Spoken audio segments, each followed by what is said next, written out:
Big Boss season 8 இந்த சீசனை வந்து பார்த்தீங்கன்னா, ரிவ்யூவர்ஸ் வந்து பெய்டு ரிவ்யூஸர்ஸ் கொண்டு போயிட்டே இருக்காங்களாம். பெய்டு பண்ணி ரிவ்யூ பண்ணி தான் நெறைய பேர் வந்து இங்க பிழைப்பு நடத்திக்கிட்டு இருக்காங்க அப்படின்னு, ஒரு பிரபலமான யூடியூப் சேனல்ல உட்காந்து பேசிக்கிட்டு இருக்க ஒரு சிலர் வந்து அவங்க மட்டும் தான் உண்மையான ரிவ்யூவர்ஸ் அப்படின்னு ஜோ மைக்கேல் அவர்கள் சொல்றாரு.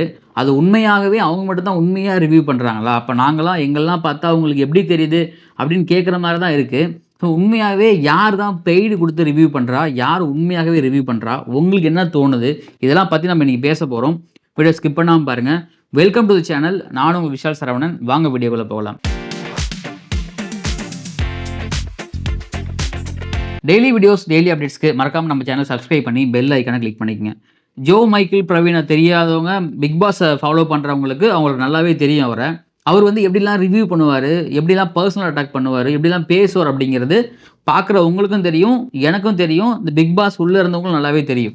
ஸோ அப்படி இருக்கும்போது அவர் ஒரு ட்வீட் ஒண்ணு போட்டிருந்தாரு. அந்த ட்வீட் வந்து எனக்கு ரொம்ப பர்சனலா அஃபெக்ட் ஆச்சு.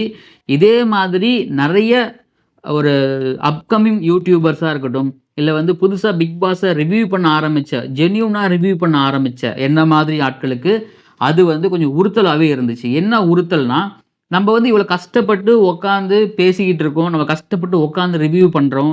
நீங்க பாட்டுக்கு பொதுப்படையா நீங்க வந்து ஒரு கருத்து சொல்றீங்க. அந்த பொதுப்படையான கருத்து இப்ப என்ன மாதிரி ஒரு ஒரு அப்கமிங் யூடியூபர் வந்து அந்த விஷயத்த பார்க்கும் பொழுது, அது எந்த அளவுக்கு மென்டலா அஃபெக்ட் ஆகும் அப்படிங்கிற ஒரு ஒரு சின்ன ஒரு புரிந்துணர்வு அறிவு கூட இல்லாம, ஒரு ட்வீட் போட்டு அந்த ட்வீட்ட டெலீட்டும் பண்றாரு பிரவீன்.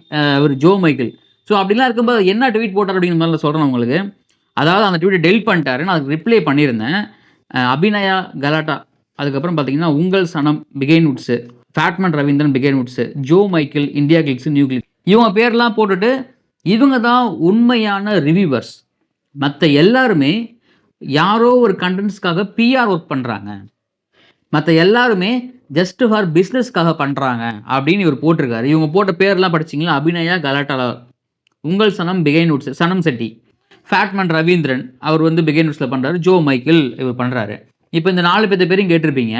இப்போ இவங்க எல்லாரையுமே நான் பொதுப்படையான ஒரு கருத்து சொல்றேன். இப்போ இவங்க எல்லாருமே வந்து பெய்ட் பண்ணி இப்போ அவங்க வந்து அந்த பண்ற வேலைக்கு காசு வாங்க மாட்டாங்களா? இல்ல அவங்க அந்த அந்த பெரிய பெரிய யூடியூப் சேனல்ஸ் வந்து பார்த்தீங்கன்னா, அவங்களுடைய வீடியோவுக்கு வந்து ஏர்னிங் பட்டன் ஆன் பண்ணி வச்சிருக்க மாட்டாங்களா? இதன் மூலியமா தானே உங்களுடைய பிசினஸ் ரன் ஆகுது. உங்களுடைய சம்பளம் வருது. நீங்க காசு வாங்குறீங்க. அப்போ இதே வேலைய மத்தவங்க பண்ணாங்கன்னா, அவங்க ஜஸ்ட் பிசினஸ் அப்படின்னா, அப்போ உங்களுடைய மனப்பான்மை எந்த அளவுக்கு மங்கி போயிருக்கு அப்படிங்கிறத நீங்க புரிஞ்சுக்கங்க அப்படிங்கிறேன் நானு.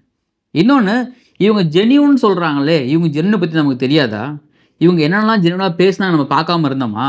நம்ப ரிவ்யூ பண்றதுக்கு முன்னாடி உங்க ரிவ்யூலாம் பார்த்து தான் நாங்க வந்திருக்கோம். இதுல முக்கியமா உங்கள் சனம், சனம் செட்டி பத்தி போட்டிருக்காரு.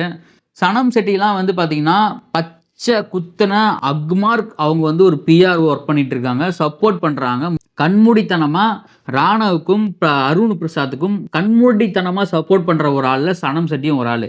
நான் அவங்க என்னவோ பெரிய ரிவ்யூவர் இன்டெலிஜென்ட் மாரி அவங்க பேசுவாங்க அவங்க உட்காந்துக்கிட்டு. அவங்க பிக் பாஸ்ல என்னென்ன வேலை பார்த்தாங்கன்னு நல்லா தெரியும். அவங்கள ரிவ்யூ பண்ணி எத்தன பேர் கழுவி ஊத்துறீங்கன்னு நல்லா தெரியும். அதுவும் எங்களுக்கு. ஸோ அப்படி இருக்கும்போது நீங்க பண்றதே வந்து பார்த்தீங்கன்னா நியாயம் கிடையாது. உங்களுக்கு சௌந்தர்யாவுக்கு பர்சனலா உங்களுக்கு இப்ப அட்டாக் இருந்தா, பர்சனலா உங்களுக்கு வெஞ்சன்ஸ் இருந்தா, அது பர்சனலா பேசுங்க. நீங்க ஒரு யூடியூப் சேனல்ல உட்காந்துக்கிட்டு சௌந்தர்யா நீங்க பர்சனலா அட்டாக் பண்ணீங்கன்னா, அப்போ இதுக்கு பேர் என்ன? அப்போ நீங்க என்னதான் அருண் தப்பே பண்ணியிருந்தாலும், என்னதான் ராணுவ தப்பே பண்ணியிருந்தாலும் உட்காந்து சொம்படிக்கிறீங்களே, உட்காந்து தூக்குறீங்களே பெரிய அண்டாவா? அப்ப அதுக்கு நீங்க காசு வாங்கலையா? அப்ப அது உங்களுக்கு வந்து பெய்ட் பண்ணலையா உங்களுக்கு? அப்ப நீங்க ஜென்யூன் ரிவ்யூவரா? இவரு ஜோ மைக்கேல் பிரவீன் வரான். அதுக்கு முன்னாடி ஃபேட்மேன் ரவீந்திரன் பத்தி நம்ம பேசிருவோம். ஃபேட்மேன் ரவீந்திரன் வந்து இப்ப ரீசெண்டா ஒரு இஷ்யூ போச்சு. சௌந்தர்யாவுக்கு விஷ்ணு பிஆர் ஒர்க் பண்ண சொல்லி அதுக்கான ஒரு விஷயம் போச்சு. அத வந்து இவங்க தனியா பேசி இவரு வெளியிட்டது வந்து பார்த்தீங்கன்னா பெருசு இல்லையாம். அது வந்து சீப்பான வேலை கிடையாதாம். ஆனா விஷ்ணு போய் வந்து பிஆர் ஒர்க் பண்ணுங்க, இவர பத்தி பேசாதீங்கன்னு சொன்னா சீப்பான ஒர்க்கா. ஃபேட்மேன் ரவீந்திரன் எவ்வளோ மட்டமாலாம் இறங்கி பேசுவார்ன்னு நமக்கு நல்லா தெரிஞ்சிருக்கும். ஏன்னா அவரு வந்து நான் வந்து பெரிய ஸ்ட்ராட்டஜிக், நான் வந்து பெரிய இன்டெலிஜென்ட், நான் ஒரு பெரிய ரிவ்யூவர்ன்னு அவரே சொல்லிப்பாரு உட்காந்துக்கிட்டு அவரு. அவர் வந்து யாருக்குமே வந்து ஒன் சைடா ரிவ்யூ பண்ணதே இல்ல.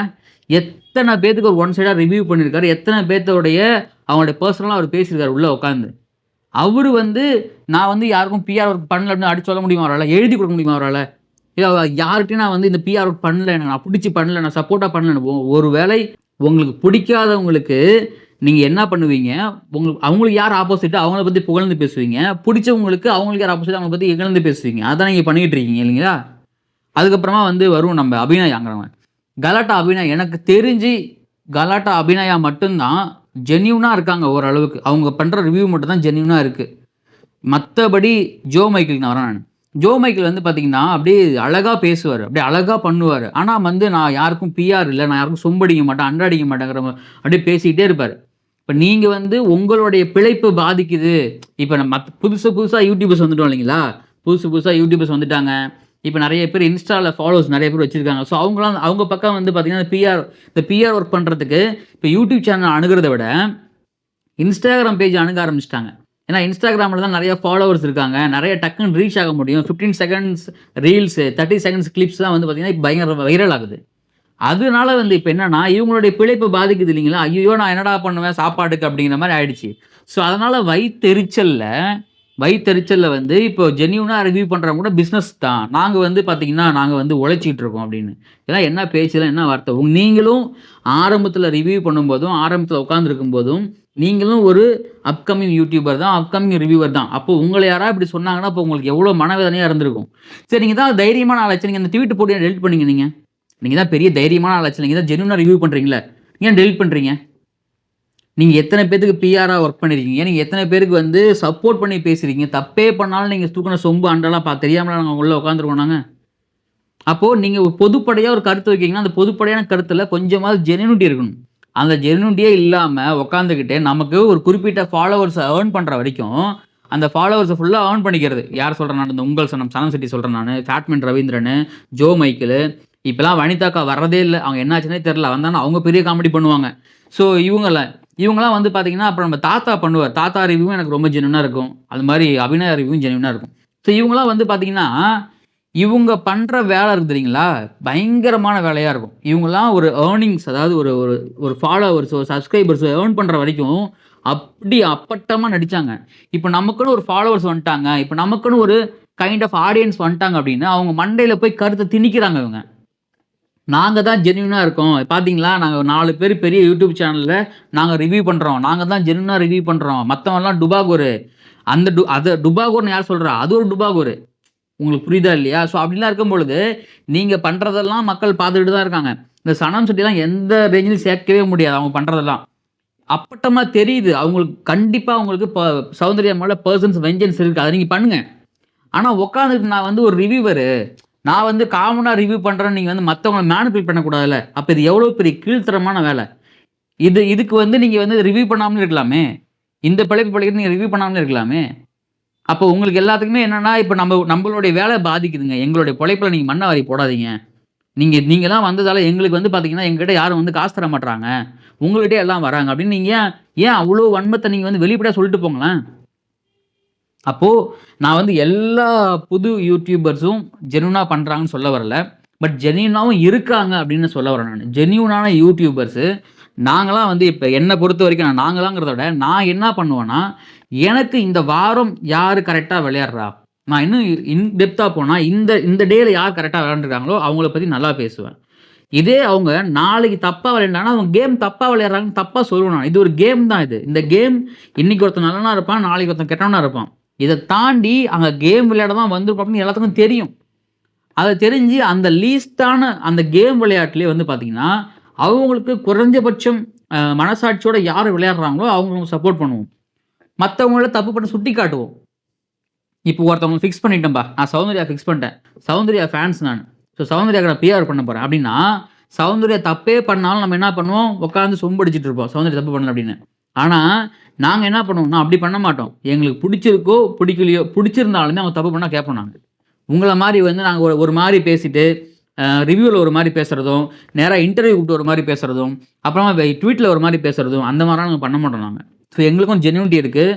நாங்கள் வந்து கரெக்டாக நாங்கள் வந்து மக்கள் இடத்துலேருந்து பார்க்குறோம். நாங்கள் ஒரு வியூவர்ஸாக பார்க்குறோம். நான் வியூவர்ஸாக பார்த்தா ரிவ்யூ பண்ணிக்கிட்டு இருக்கேன் இவ்வளோ நாளாக. வியூவர்ஸ் என்ன மைண்ட் செட்டில் இருக்காங்க, நம்ம உட்காந்து பார்க்கும்போது, நம்ம வீட்டில் உட்காந்து பார்க்கும்போது நம்மளுடைய ஃபேமிலியோடைய ரியாக்ஷன்ஸ் எப்படி இருக்குது, நம்ம ஃபேமிலி எப்படி ரியாக்ட் பண்ணுறாங்க அவங்களோட செய்கைக்கு. இப்போ வந்து முத்துக்குமாரன் பார்த்து பேசிக்கிட்டே இருக்காருன்னா ஆமாம் பேசிக்கிட்டே தான் இருக்காரு. சௌந்தர்யா வந்து பார்த்தீங்கன்னா க்யூட்டாக இருக்கு, ஆனால் கேம் விளாட மாட்டுறாங்க. மந்திரி ரகடாக இருக்காங்க. இதெல்லாம் சொல்லுவேன் தான், பாசிட்டிவும் சொல்லுவேன், நெகட்டிவ் சொல்லுவேன் தான். அதில் உங்களுடைய பிழைப்பில் மண்ணவாரி போடுற மாதிரி இருந்தால் நீங்கள் ஜென்யூனாக பண்ண கற்றுக்குங்க. அதுக்காக வந்து அப்கமிங்காக வரவங்கள வந்து நீங்கள் வந்து அவங்கள மட்டம் தட்டி, அவங்கள குறை சொல்லி, அவங்கள வந்து டம்ப் பண்ணி நீங்கள் வளரணும்னு நினைக்காதீங்க. அந்த வளர்ச்சி ஒரு வளர்ச்சியாவே இருக்காது. ஆக்சுவலா இந்த வீடியோவ நான் பண்ணக்கூடாதுன்னு நெனச்சேன் நானு. ஏன்னா, இந்த பிக் பாஸ் நம்ம ரிவ்யூ பண்றோம். நம்ம ஒதுக்கிட்டு போலாம்னு நெனச்சேன் நானு. ஆனா, நீங்க இப்டி பண்றீங்க பார்த்தீங்களா? ஜஸ்ட் பிசினஸ் சொன்னீங்க இல்லையா? அந்த பிசினஸ இப்ப நீங்க உங்களுக்கு உண்மையாகவே நீங்க பிசினஸா அத நெனைக்கலன்னா, நீங்க வந்து நீங்க பண்ற வீடியோல ஏர்னிங் செட்டப் ஆன்ல இருக்கா? ஆஃப்ல இருக்கா? நீங்க பண்ற ஒவ்வொரு வீடியோக்கும் நீங்க பணம் வாங்கலன்னு உங்களால திராணி இருந்தா சொல்ல முடிஞ்சா சொல்லுங்க. அதே ட்வீட்ல நீங்க போடுங்க. பார்க்குறேன் நானு. பார்த்து நான் பேசிக்கிறேன். முடிஞ்சா பண்ணுங்க நீங்க. நீங்க தான் அவ்ளோ பெரிய யோகியன் நெனச்சுனீங்களா? முடிஞ்சா பண்ணுங்க நீங்க. கருத்துக்கள் கமெண்ட்ல பதிவு பண்ணுங்க. இதுல இந்த மக்கள் பார்க்குறீங்கள்ல, இந்த பார்க்குற மக்கள் உங்களுடைய இப்ப நான் சொன்ன 4 பேத்துல உங்களுக்கு யாரு ஜென்யூனா பண்றாங்கன்னு தோணுது. இந்த 4 பேத்த தாண்டி உங்களுக்கு யாரு கரெக்ட்டா பண்றாங்கன்னு தோணுதோ, அவங்க பேர கமெண்ட்ல பதிவு பண்ணுங்க. பிக் பாஸ் அப்டேட் அடுத்த வீடியோல கண்டிப்பா வரும். ஃபாலோ பண்ணிக்கங்க. கருத்துக்கள் கமெண்ட்ல பதிவு பண்ணி வீடியோ புடிச்சிருந்தா சப்ஸ்கிரைப் பண்ணிக்கங்க. லைக் பண்ணுங்க. உங்க ஃப்ரெண்ட்ஸ்க்கு ஷேர் பண்ணுங்க. நான் உங்கள் விஷால் சரவணன். நன்றி, வணக்கம்.